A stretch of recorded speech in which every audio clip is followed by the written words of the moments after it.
Tem noites que não consigo evitar e tudo acaba voltando.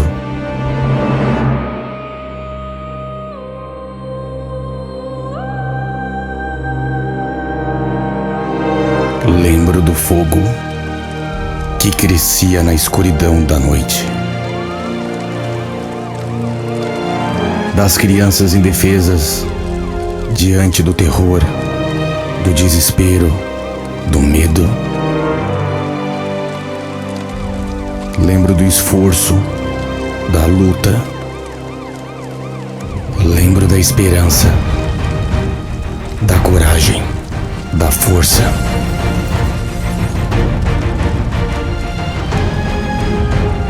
Lembro de um herói.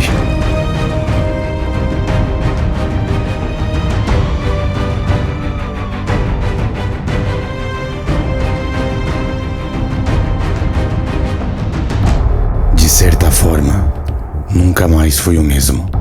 Aquela lembrança me seguia aonde quer que eu fosse, afetando meu foco. De tempos em tempos, o trauma daquela noite vinha atrás de mim, quando eu menos esperava. Mas dentro do trauma havia também um lutador. Como nas histórias que eu lia, precisava controlar aquilo de alguma forma, transformar em algo melhor. Não seria fácil, exigiria muito de mim. O caminho a percorrer era longo e difícil. Então, o treinamento chegou ao fim. Eu tinha as habilidades que precisava. Me faltava um propósito. O destino se encarregou dolorosamente desta parte.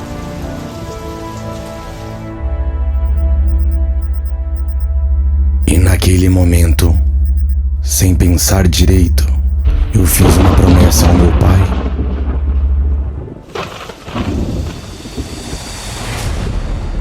Usaria a figura do Batman para ajudar as pessoas.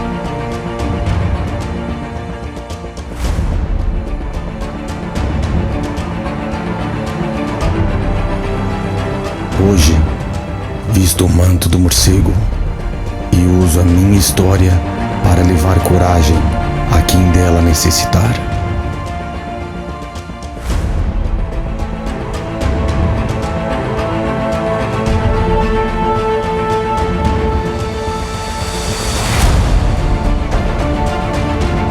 Noites que eu não consigo evitar e tudo acaba voltando. É nessas noites que eu fico mais forte.